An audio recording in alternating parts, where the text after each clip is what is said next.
Horimiya is absolutely flawless. I'm already ready to say that this could easily be a contender for the best rom-com of 2021. This show hits everything that I love about the romantic comedy genre. Two amazing central leads that are equally memorable, a side cast that doesn't really fit into tropes that aren't just there to be love feuds or an angry character that's blackmailing the lovable love interest. No, like everything about this just doesn't play by the conventional rules, and rather goes a more realistic approach with some absurd anime comedy to back it, but nothing about it feels like jokes or laugh tracks. Everything feels quite natural given the circumstances. But watching this episode, I was really questioning why I loved the goofiness to the show as much as I did, because to me, this doesn't really feel necessarily like the comedy is the most important aspect. This isn't one of those rom-coms where the comedy is the defining aspect. For me, it's definitely the characters intermingling relationships and things like that. But when they do go goofy, it's what we've seen before. Some of the faces I can point out to numerous and dozens of shows that I've seen that face before, but why do I like it so much here? And it personally feels to me that the comedy isn't designed to be something that a laugh track would be applied to. And what I mean is, if you've seen any sitcom, you've seen really any humor from North America, generally when something funny happens, they play a laugh track, which used to be that it was performed in a live studio audience, now is literally just Big Bang Theory, they play a laugh track to make it seem funny when it really isn't. Here though, when a character is doing something goofy, when they have an absurd face or reaction, to them they are overreacting, but to everyone else they're kind of just sitting back being like, we're not supposed to be like, oh, this is a laugh track style moment. This just feels like a kind of awkward or silly moment, but we're not going to play it up to the point that we're also going to be goofy about it. For them, if they are goofy in comparison to the other character, it's generally a pretty mundane reaction, and I really like that about the humor, that they have fun with the anime medium. They understand that these are 2D drawings. We can go absurd and we can go more silly than we could in a live action format, but we can't make those jokes feel like they're artificial and they don't belong in the series. And that what really separates the comedy, I think, to a lot of other rom-coms out there, where they do go so absurd that it feels like you can't ever take it too seriously, but even in the face of so much absurdity, I can still take what I'm seeing as a serious moment, even if there is some humor underneath it, because who can honestly say growing up, going through high school, if you're currently doing it or it's been back in the day now, you obviously had things that made you laugh and you saw something ridiculous, but maybe you didn't respond as ridiculous as they did. It just feels like you're taking a realistic situation but making it anime in the most natural sense, and I really like that about the show. The episode was divided into two parts, the first of which was Miyamura meeting the mother, which was absolutely amazing, and the second part was the student council. And I actually want to jump into the student council part first, because this one caught me off guard, I think, the most. Where the mother content I thought was amazing, and I really like the idea of Hori forgetting the first name and being like, I don't know what Miyamura's first name is, and the absurdity that came with that, and just the awkwardness and then the bickering and the banter. But I love the idea of the student council, because she's doing a hell of a lot of work for them, and it kind of gets rolling into the point where you're like, oh, I've seen enough rom-coms, I've seen enough anime in general. What's probably happening is the pretty boy president is probably an asshole,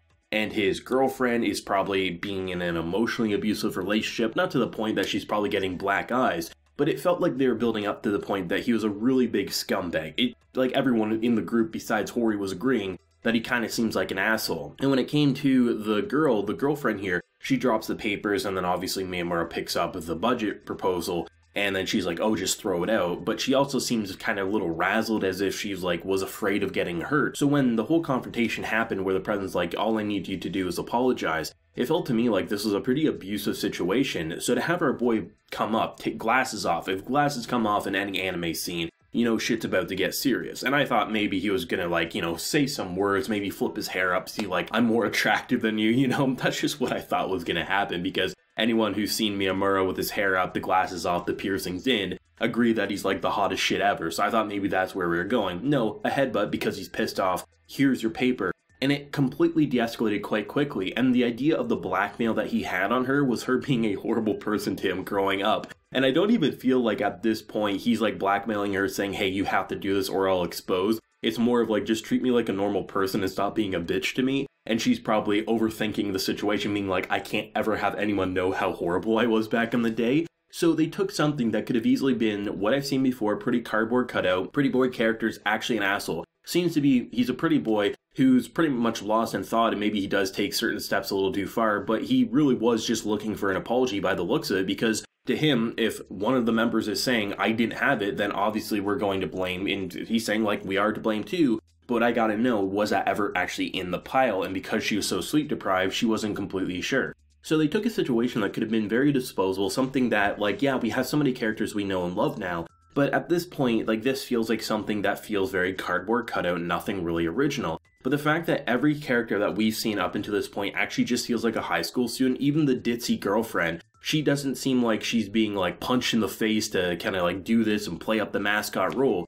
It's more, she does seem very forgetful. That's a normal characteristic, especially for people on the student council. I can't tell you the people who I saw on my student council when I was in high school, and I was like, they're idiots. I don't know how the hell they're on the student council, but you know what? I guess they're pretty enough, they're popular enough. I'm not surprised in the slightest. I completely can understand how that could happen, especially considering she's the girlfriend of the president, so it just completely goes in line with something that I really enjoyed. And just the humor and the bickeringness, I mean, even just at the very last moment of the episode where he's like opening his locker and you see Mia Murrow's kind of dagger eyes going, absolutely hilarious, and I just love the comedy in the series so much. The mother content I also really enjoyed. The idea of the mother actually wanting to meet up with basically someone who she sees is probably going to be the daughter's boyfriend in enough time. The daughter clearly still worrying, like, how long is he going to want to come over for? They're high school students. I mean, it completely makes sense that a boy and a girl who clearly like the other but are probably confused about their own feelings, not sure if this would ruin the friendship, are a little concerned about admitting to their true feelings, if really it's just one boy and one girl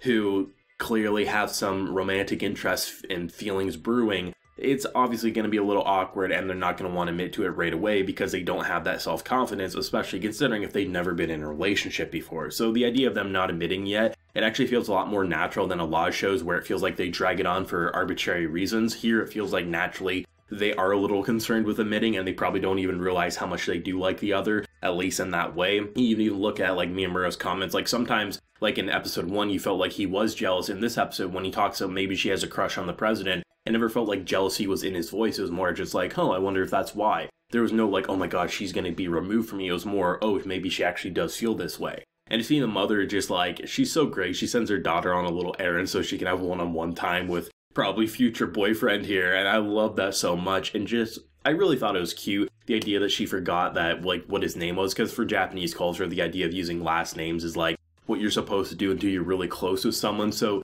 the idea of her just not knowing it, and, like, they're building it up to be such a ridiculous thing, like, she's peeping in the boys' change room, and the one friend is saying, like, oh, are you just, like, that deprived, like, you need, like, a pent-up relief? And she's like, yeah, probably. And just, like, the humor is so perfect. It doesn't really feel like anime humor, but rather, like, this could naturally happen, even though, like, some of the penalties of peeping in on the boys' change room probably would have a lot more repercussions than just casually strolling away afterwards, even if some of them may be attracted to Hori herself. But I love Mia Murrow's, like, response of just laughing in her face and then writing it down. I just think the way they two, like, kind of, like, interact with each other, they mingle together, it just feels so perfect and wholesome that you never feel like things are just happening because they're a stereotype or things are happening because it's anime convenience. It really does feel so perfectly paced and executed that it feels like two real people, and when we branch off from the main couple, it feels like all the characters, they end up feeling like a teenager in a school, rather than here's the third wheel trying to get into the relationship with obviously Hori, and then the friends, and then even the student council. It feels really well developed, and the fact that they can even make me like the younger brother, which I generally don't like kids in anime, it really does says a lot about the character writing in the show. Beautiful presentation, gorgeous voice acting, amazing opening and ending, just everything about it. Hell, even towards the end of the episode, they had a piece of song that was playing that reminded me of Nan Nan Biori, which is honestly just so perfect for the type of show that this is. Amazing show once again, loved episode 2, can't wait for episode 3 next week. Let me know your thoughts and feelings though down below. What did you think, and where do you think it might go next week? If you enjoyed the video, leave a like, share your support, and hit that subscribe button if you haven't been new around here. So until next time everyone, please take care and have a good one.